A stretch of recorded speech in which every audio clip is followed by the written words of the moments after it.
ఓం నారాయణ ఆదినారాయణ. అవధూత శ్రీ నారాయణదాసు స్వామివారి దివ్య చరిత్ర. సమర్పణ శ్రీ నారాయణదాసు స్వామివారి భక్త బృందం, నెల్లూరు, తుమ్మల తలుపూరు. రచనా సేకరణ శ్రీ మద్దూరు శ్రీనివాసులు గారు. గాత్రం గంటి రేవతి. పర్యవేక్షణ మండవ రవికాంత్. అధ్యాయము 2. శ్రీ నారాయణదాసు స్వామివారి జననం, జీవిత పయనం.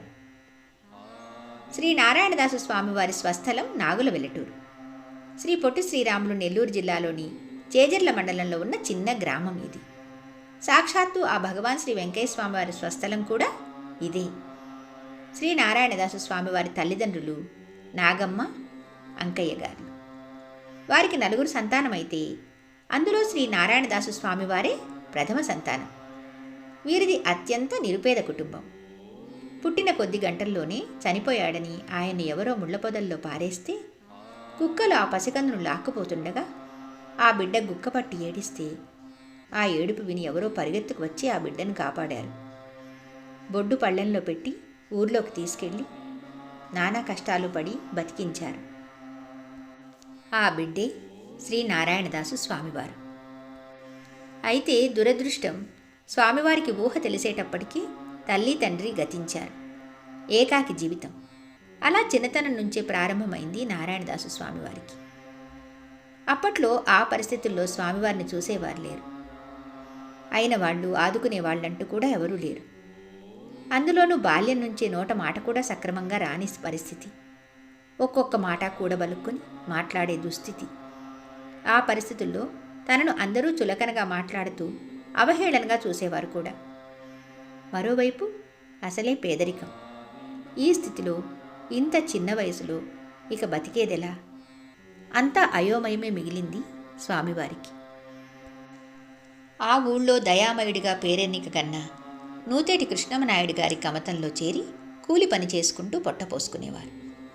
పొద్దున్నే లేచి పశువుల్ని మేపుకురావడం, వాటికి గడ్డి కోసుకొచ్చి వేయడం, పాలు తీయడం, సేద్యం పనులు, ఇంటి పనులు అన్నీ చెప్పింది చెప్పినట్లు చేయడం, ఇది పని. బాల్యం నుంచే ఈ పనులన్నీ వంట పట్టించుకున్నారు స్వామివారు. ఆ నాయుడు గారికి అప్పట్లో సంతానం లేదు. అయితే నారాయణదాసు స్వామివారు వారింట్లో అడుగుపెట్టినప్పటి నుంచి వారి సంపద దినదినాభివృద్ధి చెందడమే కాక వారికి సంతాన ప్రాప్తి కూడా కలగడంతో వారి సంతోషం అంతా ఇంతా కాదు. ఇదంతా నారాయణదాసు స్వామివారు తమ ఇంట్లో అడుగుపెట్టిన వేళ విశేషమేనని స్వామివారిని ఆ దంపతులు మరింత ఆత్మీయంగా, కన్నబిడ్డలాగా ఎంతో అభిమానంతో చూసుకునేవారు. ఇలా జరిగిపోతున్న రోజుల్లో ఓసారి పొలాల్లో పనిచేస్తూ ఉండగా బాగా అలసిపోయి కింద కూలబడిపోయారు స్వామివారు. వాళ్ళంతా ఏదో భ్రమ కమ్మినట్లయింది. కళ్ళు తెరిచి చూసేసరికి మహాశక్తి దేవత అయిన పోలేరమ్మ అమ్మవారు కనిపించడం, స్వామివారిని అనుగ్రహించి ఆ వెనువెంటనే అదృశ్యం కావడం జరిగిపోయాయి. ఆనాటి నుంచి నారాయణదాసు స్వామివారు అన్నం తినేది లేదు. ఎప్పటికో ఆకలి వేస్తోందనిపిస్తే కాస్తంత వేపాకు తినడం, దాహమేస్తే పసుపు నీళ్లు తాగడం, అంతే. నారాయణదాసు స్వామివారిని ఆ స్థితిలో చూసిన వారు స్వామివారు సాక్షాత్తు ఆ అమ్మవారి కటాక్షాన్ని పొందారని ఎంతో భక్తితో చూసేవారు. మరికొందరు మాత్రం నమ్మకం లేక స్వామివారిని పట్టించుకునేవారు కాదు. ఇంకొందరు ఆయన్ను పిచ్చివాడనుకుని బాధించేవారు కూడా. అయినా ఎవరేమనుకున్నా స్వామివారు మాత్రం పట్టించుకునేవారు కాదు. తన పాటికి తాను వెళ్ళి పొలం పనులు చేయడం, పశువులను మేపుకురావడం తదితర పనులన్నీ యథావిధిగా చేస్తూనే ఉండేవారు. ఇదిలా ఉంటే తమ ఇంట్లో కన్నబిడ్డలా ఉంటూ గో సంరక్షణ చేస్తున్న నారాయణదాసు స్వామివారంటే నాయుడు గారి దంపతులకు ఎంతో అభిమానం ఏర్పడింది. కనీసం కాళ్లకు చెప్పులు కూడా లేకుండా ఎండలోనే ఎంతెంతో దూరం వెళ్ళి గోవులను మేపుకు వస్తున్న శ్రీ నారాయణదాసు స్వామి పట్ల అభిమానంతో వారు మంచి పాదరక్షలు కుట్టించిచ్చారు. అయితే వాటిని వేసుకుని వెళ్తుంటే కొంత దూరం వెళ్ళాక అవి వాటంతటవే కాలిపోవడం, అవి కాలిపోతున్నా స్వామివారి కాళ్లకు ఆ మంటలు అంటకపోవడం, ఆ సమయంలో స్వామివారి నోటి వెంట ఓం నారాయణ ఆదినారాయణ అంటూ బిగ్గరగా నామజపం వెలువడుతుండడం అక్కడున్న జనమంతా చూసి ఆశ్చర్యపోయారు. వారంతా అలా చూస్తూ స్వామివారిని సేద తీరుద్దామని మంచినీళ్ళు తెచ్చిస్తే ఆ మంచినీటితోనే దీపం వెలిగించి దైవ ప్రార్థన చేయడంతో గ్రామస్తులు మరింతగా ఆశ్చర్యపోయారు. అంతేకాదు, ఆనాటి నుంచి స్వామివారి పట్ల గ్రామస్తులకు భక్తి విశ్వాసాలు బాగా పెరిగాయి. తమ కష్టాలు చెప్పుకోవడానికి స్వామివారి వద్దకు వచ్చేవారు. ఆ కష్టాలను విని స్వామివారు వారిని ఊరడించేవారు. భగవంతుడిని నమ్ముకుంటే ఎంతటి కష్టాలైనా ఇట్టే తీరిపోతుల్లా అనేవారు. గురువు వెంకయ్య స్వామివారిని నమ్ముకుంటే ఏ బాధ ఉండదని చెప్పేవారు. ఆ మాటే మంత్రమై వారి కష్టాలు తీరిపోయేవి. ఇలా జరిగిపోతున్న రోజుల్లో ఆ గ్రామ పెద్ద కుమారుడైన సుందరయ్యకు సంతానం లేక బాధపడుతుండడంతో వారు నారాయణదాసు స్వామివారిని ఆశ్రయించారు. వారి కోరిక మేరకు స్వామివారు వారింటికి వెళ్ళి పూజలు చేసి ఆశీర్వదించి వచ్చారు. ఆ తర్వాత కొద్ది కాలానికే ఆ దంపతులకు సంతానం కలగడంతో వారి ఆనందానికి అవధులు లేవు. తమకు సంతానం ప్రాప్తించిందనే సంతోషంతో ఆ గ్రామ పెద్ద ఆ ఊరి రామాలయంలో పెద్ద ఎత్తున ఉత్సవాలు నిర్వహించి ప్రజలందరినీ సంతోషపెట్టారు కూడా. ఈ ఉదంతంతో నారాయణదాసు స్వామివారి పేరు ఆ చుట్టుపక్కల పల్లెల్లో అంతా మారుమోగిపోయింది. స్వామివారు అలా యుక్త వయస్సులోనే చుట్టుపక్కల గ్రామాలన్నీ తిరుగుతూ భక్తుల బాధలు తీర్చేవారు. ఎంతోమంది భక్తులు స్వామివారికి తమ కష్టాలు చెప్పుకునేవారు. స్వామివారికి తమ కష్టాలు చెప్పుకుంటే చాలు, అవే తీరిపోతాయని భక్తులు భావించేవారు. ఇలా ఉంటే ఒకసారి శ్రీ వెంకయ్య స్వామివారు ఎక్కడో దారిలో నారాయణదాసు స్వామివారికి తటస్థపడ్డారు. నారాయణదాసును చూడగానే వెంకయ్య స్వామివారు నవ్వుతూ దగ్గరకు వచ్చి, అయ్యో, నువ్వు నా దగ్గరికి రావాల్సి ఉందయ్యో అనేసి వెళ్ళిపోయారు. నేనెందుకు వస్తాను, రాను అనుకున్నారు మనసులో నారాయణదాసు స్వామివారు. అయితే కొద్ది రోజులు గడిచేసరికి నారాయణదాసు స్వామివారికి తనకు తెలియకుండానే వెంకయ్య స్వామివారు పదే పదే గుర్తుకు వచ్చేవారు. ఆయన చూడాలనే గాలి మళ్ళింది. ఎందుకో తెలియకుండానే తనకు వెంకయ్య స్వామి గురుదేవుడు అని మనసులో గట్టి నమ్మకం ఏర్పడింది. ఆ ఆలోచన రాగానే ఎలాగైనా సరే శ్రీ వెంకయ్య స్వామివారిని చూడాల్సిందేనని పట్టుదల కూడా పెరిగింది. మరి వెంకయ్య స్వామివారు ఎక్కడున్నారో ఏమో, ఎక్కడో ఉన్నారని తెలిసినా అక్కడికి ఎలా వెళ్ళాలి? అప్పట్లో బస్సులను నమ్ముకుంటే ఇక ఆ ప్రయాణం ఎప్పటికో అన్నట్లుండేది. అందులోనూ నారాయణదాసు స్వామివారికి బస్సు ప్రయాణాలంటే అసలే ఇష్టం ఉండేది కాదు.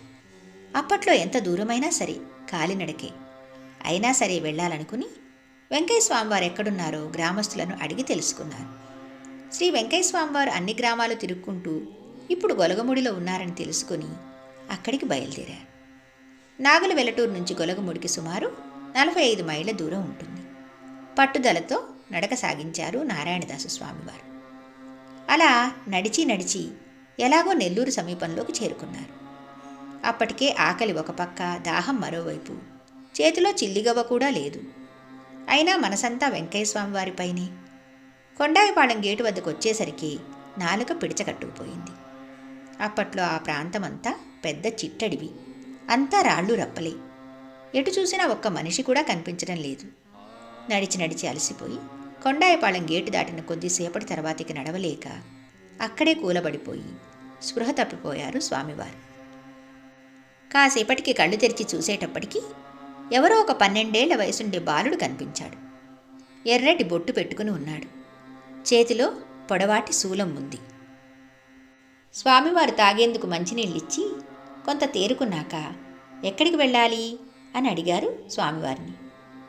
వెంకయ్య స్వామి దగ్గరికి, గొలగముడికి అన్నారు స్వామివారు. అయితే నాతో రా, ఇదే దారి, నేను అటే వెళ్తున్నాను అంటూ ఆ బాలుడు స్వామివారికి చేయందించాడు.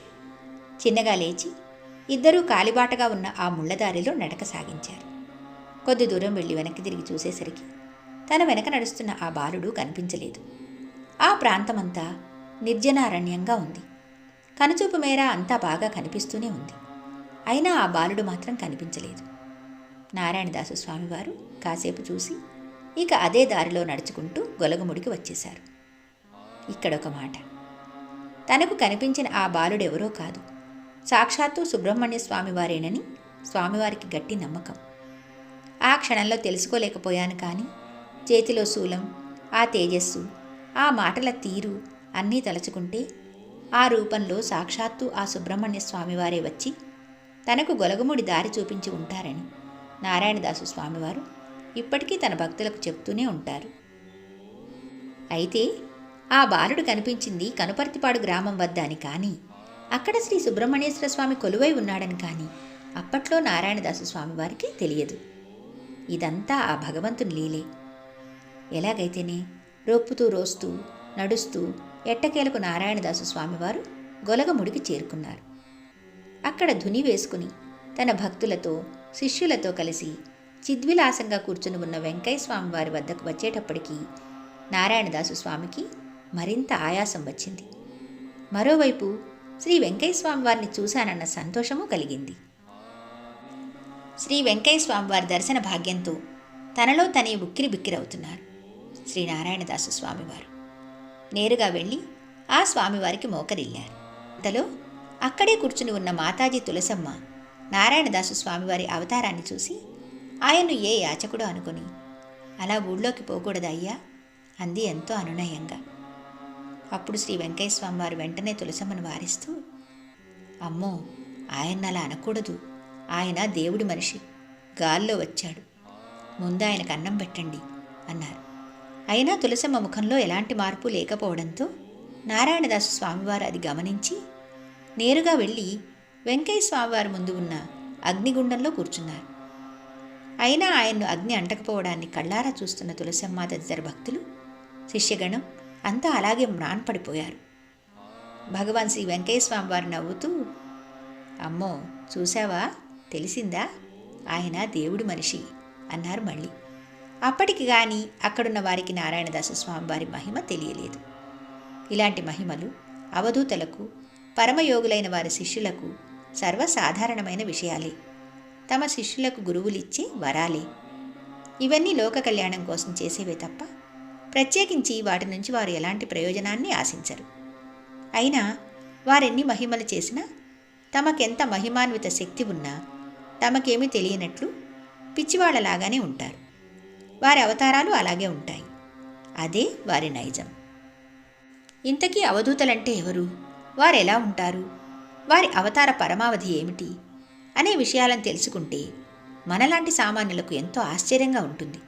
పురాతన కాలం నుంచి మన భారతావనిలో ఉన్న ఉపనిషత్తులు, ధర్మశాస్త్రాలు ఇలాంటి వివరాలన్నీ మరెంతో సమగ్రంగా తెలిపి ఉన్నాయి కూడా.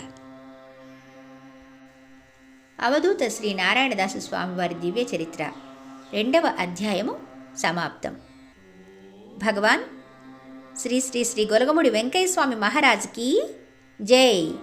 ఓం నారాయణ ఆదినారాయణ.